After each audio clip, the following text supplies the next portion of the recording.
Chairman. I'm offering an amendment on behalf of myself and Senator Crapo. And the amendment has absolutely nothing to do with the CHIP program. But it has everything to do with this legislation. And I want to explain this.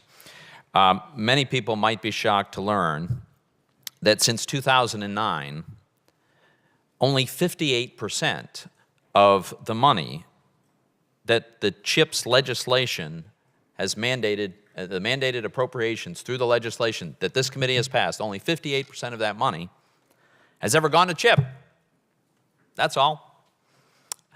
Over $42 billion authorized appropriations by this committee through this legislation has gone to completely unrelated programs that have absolutely nothing to do with CHIP. And it happens every year. The budget technique by which this occurs is called a chimp. It's entirely a gimmick that is designed to subvert spending caps. Let me explain briefly how this works and why this happens this way. The actual federal spending through the CHIP program for the states is determined by formula. One of the variables in the formula is how many kids participate in CHIP. Now, that's not knowable in advance precisely, right? Could be a few more kids, could be fewer children in any given year. So how does our legislation deal with the inherent uncertainty about the outcome of the formula? It does it by appropriating a number that's wildly in excess of what anyone thinks could plausibly happen. To give you an example, in this legislation for next year, we have a mandatory appropriation of $21.5 billion. The CHIP program has never even spent $15 billion.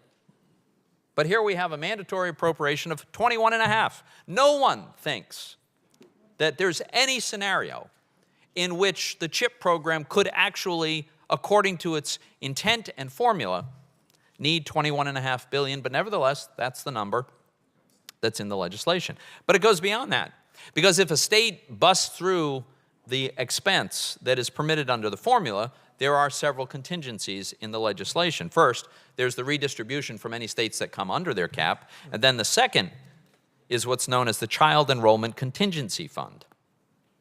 Well, in fiscal year 2016, according to the legislation, the reauthorizing legislation, we deposited $3.9 billion into this fund. And over the next 5 years, under the legislation that we just voted for, we're going to put another $20 billion into this fund. You know, over the last 8 years, how much has been consumed in this category? $305 million. A tiny, tiny fraction, because it's extremely unlikely that a state is ever going to be in these circumstances. But $7 billion of this has gone in completely unrelated spending. This has become a slush fund for the Appropriations Committee and Congress as a whole. That's what this is, Mr. Chairman, because we have a mechanism whereby we have this mandatory spending level wildly in excess of anything that could possibly be actually consumed, and then, lo and behold, when everyone chooses to acknowledge that it's not going to be consumed, they grab it and spend it on something else, completely in violation of the spirit of the spending caps that we're supposed to have. So, we've got, Senator Crapo and I have a simple amendment that would fix this problem without ever jeopardizing a single dime to the states or a single child in the CHIP program, because it would simply specify that the federal contribution, the dollar amount, would be whatever is necessary, whatever follows from the implementation of the formula. So there's no chance that children won't get the coverage, but there's every chance what we would achieve is we'd end this slush fund that never should have been created in the first place. Mr. Chairman, will the senator yield for a question? I will yield. I would say to Senator Toomey, is this the only mandatory spending program where this budget gimmick occurs? And if not, what do you calculate to be the scope of this sleight of hand? So it is not the only case in which this sort of sleight of hand occurs. I don't know the grand total, but it is many billions of dollars. And it's completely dishonest budgeting. It is unaccountable. It is meant to circumvent any caps. Look, people can have reasonable differences of opinion about what the cap level ought to be. But shouldn't we have a cap? Shouldn't we adhere to it?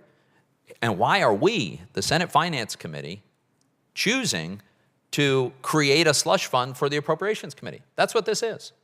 So, Mr. Chairman, we had a brief discussion beforehand I'd welcome your thoughts on how we could address this going forward before I decide on whether or not to have a vote. Well, to be honest with you, I agree with the senator. I'm very pleased that you've raised this because, you know, as the prime author of the CHIP program, I talked Senator Kennedy into coming over and being on it, and that, of course, helped get it passed. I never thought that it would be used for a slush fund down the line, and I'm very upset about this. So I think the senator's doing us all a great favor, and I hope people stay the hell off of CHIP with their slush funds. And let's make CHIP what it is. It should be the banner program for our young kids that really don't have a chance in this world. Well, I think I better. You want to say one? well, Mr. Chairman, you and the ranking member indicated a willingness to work with us on this. We will. I know that it is your intent that we not have this slush fund mechanism in this legislation. That's my understanding. That's my intent. I understand that the ranking member and some of our Democratic colleagues may feel like they have not had a chance to examine this thoroughly and consider the implications. So I will not ask for a vote at this time, but I fully intend to continue this discussion with you, with the ranking member, and with any other interested members of the committee, because this really should come to an end. I think the senator should. We'll go to Senator Cantwell. Sorry.